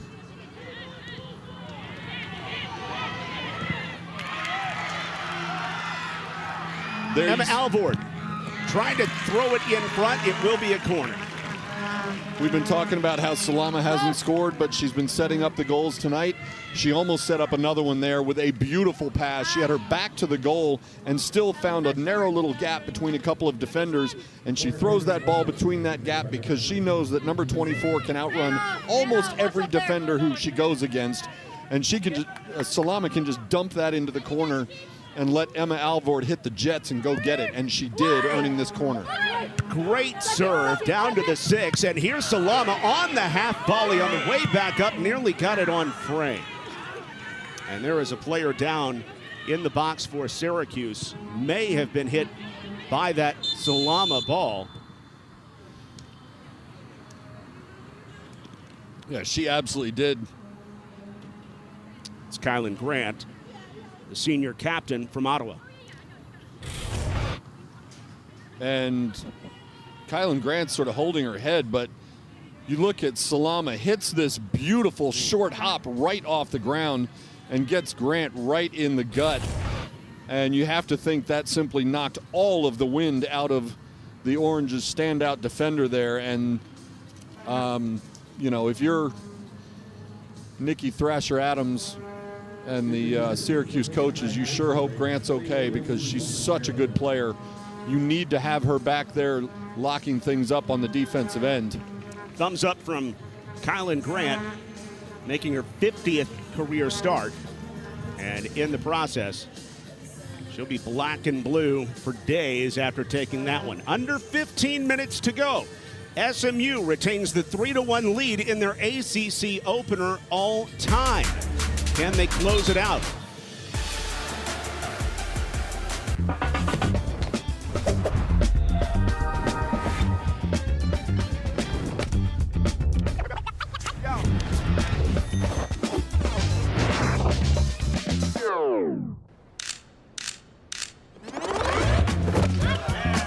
Wow.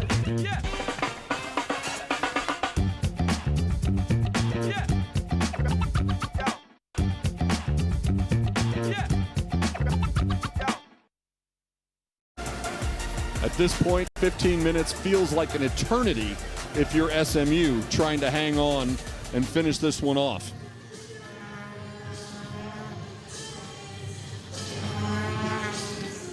And so after Kylan Grant goes down, he's able to pop back up.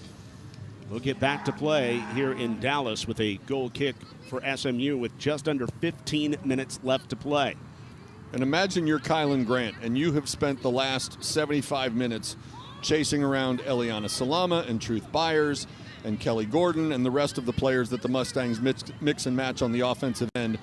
And then you take one like that right to the gut.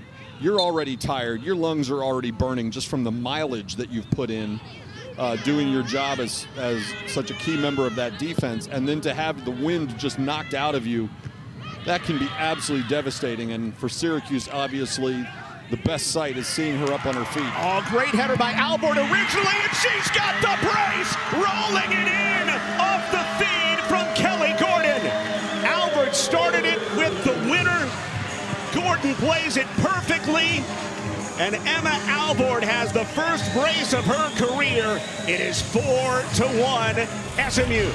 And what a smart, mature shot by Emma Alvord, because she ran through the Syracuse defense. You see her split the two defenders here, and it'd be very tempting to wind up and just try to knock it through the back of the net, maybe taking Vanderbosch with it. But she takes a few miles an hour off that fastball and chose location over power. Beautiful shot by Emma Alvord. And that definitely had a Dwayne Wade LeBron look to it as she looked away from the goal before it even crossed the line officially. Emma Alvord knew she had put SMU up 4-1, and they've got the 3-goal lead back. We talked about how the Mustangs got the first goal after a Syracuse chance was snuffed out just seconds before. Well, here you have another one where Syracuse had a chance and even got on the board, and then SMU responds by stretching it back to 3 goals just a minute later. That's one where the timing of the goal is as impactful as the goal itself. And it all started with a kick from the keeper, a winner in the air from Alvord, and then Alvord making that run.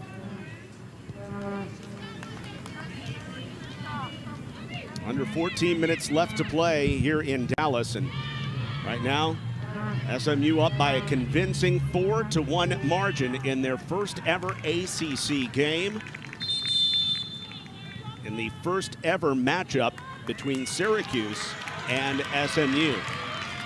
There's a keeper change coming for the Mustangs, and I do not think this is in any way performance related here. No way. And this Cotillard has been excellent, and it's going to be Aubrey Brown coming in with 13.5 minutes left to get some added experience. And I don't know if Cotillard is maybe nursing a little bit of a knock.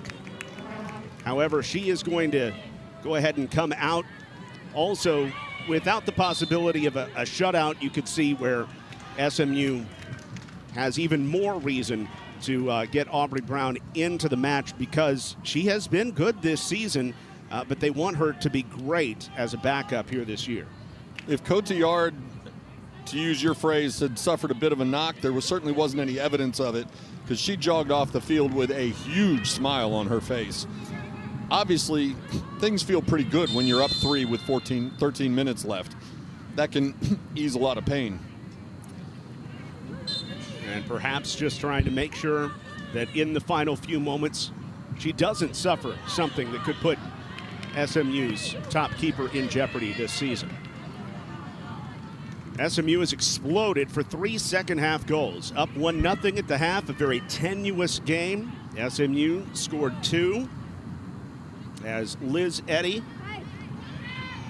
was able to put one in for the Mustangs. Here's a long throw in by Peterson. Gordon knocks it into the air, but then it's won by the Orange to try to get something started.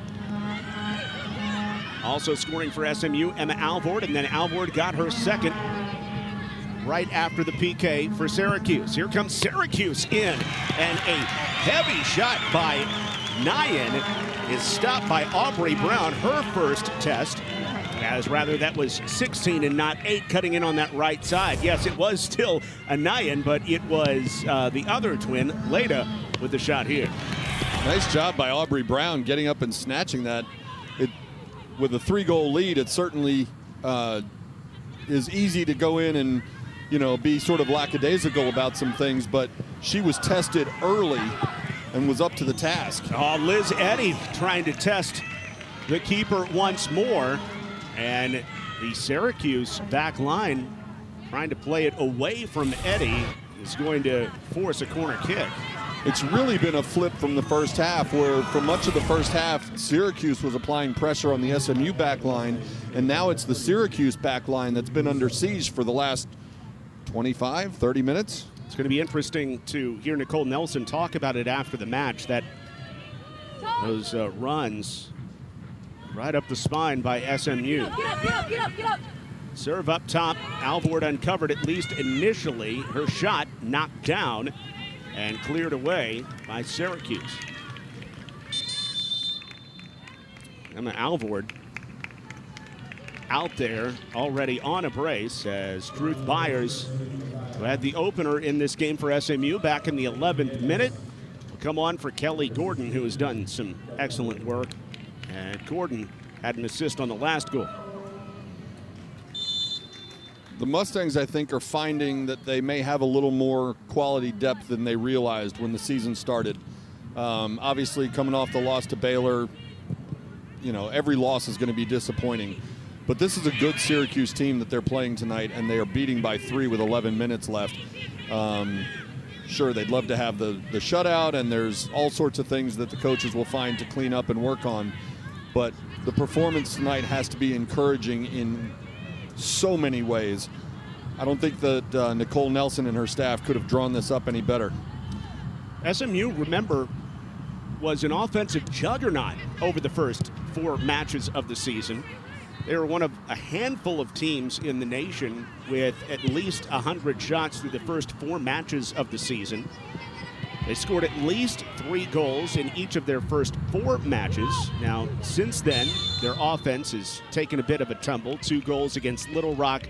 They got shut out by TCU, and then 1 against Baylor before Baylor ended up taking over in the second half. But here in this one, they are back to their scoring ways, putting up a 4 spot as Emma Alvord comes up with the theft. Alvord already with 2 goals, trying to run through the Syracuse defense. Look at these wheels. Alvord plays it across, and this one right at Vanderbosch as Emma Alvord hunts her first career hat trick. And that looked like a player who simply knew, I'm faster than the defender who's lined up in front of me. And let's be honest, she's been able to come to that conclusion a lot in her career. But she wasn't looking up for a teammate. She was looking to cover ground, get the ball deep in the offensive third, and whether it ended up resulting in a shot or a cross to a teammate, she was going to simply outrun the defense. Goal kick coming up for SMU as Abby Hampton holds off the rushing forward, and Syracuse will go into the bench once more as Julia Koval is in for the first time out of Sweden. 5'6" sophomore, replacing Ashley Rauch, who was a factor early in this match but hasn't been heard from much in the second half. How do you think that a 2-goal match for Emma Alvord gives her maybe a bit more finishing confidence? Because while Alvord is certainly a player that leaps off the page, if you will, or off the film, and you notice her speed, she hasn't factored into a lot of goals recently, as this drive is punched away by Aubrey Brown to keep Syracuse off the board in the run of play. How do you think it helps Emma Alvord to Enormously. I think, quite honestly, I think it's a little bit of a disservice for announcers like you and me to talk about only her speed, because she is more than speed. We've seen she's got shots, she can dribble, she can cross over defenders, and to see the results bear out that claim that she's so much more than just a runner, I think has to be an enormous boost to her and might really give her a big lift going forward into the ACC portion of the season. After Cobb's chance is thwarted, here's a great ball played across by Fleury, backed up for another serve into the box, headed up by Hata. SMU trying to clear, can't do so cleanly, but Haley Hartman's going to run onto it and get it as far up the field as she can into the touch area. Such a smart play by Hartman. It would have been easy to just drill that ball into the Syracuse bench, but she sent it, as you said, as far up as possible, making Syracuse start this build from the middle third. Mara Hummel steps to the ball and takes it away from Vita Nayan. Throw in, however, coming for Kate Murphy, playing just a few miles from where she grew up in Plano and even fewer miles from where she went to school at Ursuline Academy, private school here in Dallas. With under 7 minutes left and a 3-goal margin, it's still far too early to do anything like head to the corner flags or simply knock the ball into the parking garage on the north end of the field. But this is where obviously you want the ball to do the work. You want to make Syracuse chase if you are the SMU Mustangs, and they're doing a good job of that. If worst comes to worst, sure, knock it out of bounds, live to fight another day, give up a throw-in, and then you can regroup and set your defensive structure. But the defensive structure has been pretty darn good tonight. The only goal on the board is a penalty kick. And while they certainly were under siege for part of the first half and have given up some chances to a talented Syracuse offense, I think Nicole Nelson and her staff have to be really pleased with the defensive effort tonight. Vita Nayan with a really good run, but doesn't get all of this one. Chipped in again toward Aubrey Brown. Nayan getting some time on the field with her twin sister, who's been playing on the right side and wearing number 16, and Letta Nayan.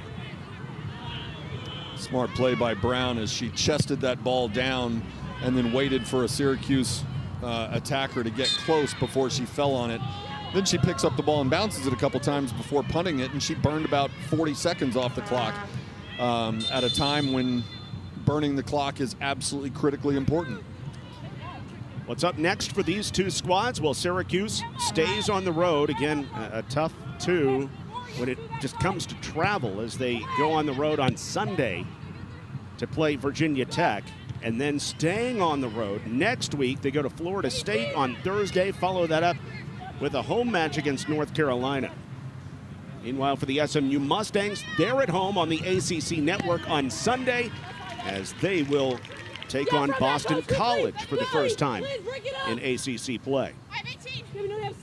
Another corner on the way for Syracuse.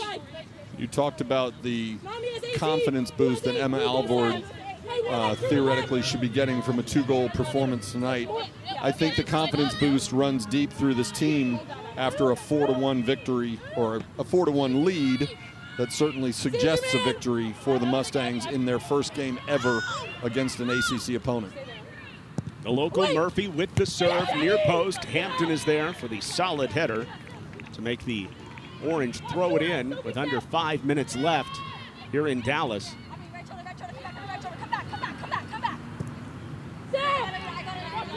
Orange trying to set things up. Get a great listen in to some of the communication that goes on in that final 18 yards, thanks to our excellent audio crew led by Craig Ray and company. To the top, Nayan going for her first, and she wings it high. Letta Nayan showing off an incredibly strong right foot. Yeah, bomb from 22 yards out, and obviously at this point you're looking for 3 goals in 3:53, so it will require a pretty miraculous turnaround if Syracuse is to equalize this thing and even it up, and that requires shooting from anywhere and everywhere, and she absolutely gave it a ride. Your point about the microphones on this ACC network crew is absolutely right. We have heard several games this year where you can hear conversations on the field between players and officials or players and coaches. It's been fascinating to listen into, and the ACC network does such a beautiful job setting up these games.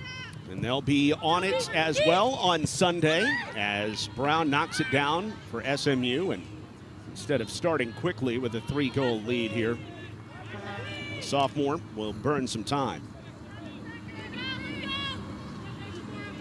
And that was one play where you see Brown showing off her size and her reach getting out to that ball, but you probably want a little bit better communication as she almost collided with one of the Mustang defenders, which could have been a disaster if she hadn't been able to grab the ball off the bounce.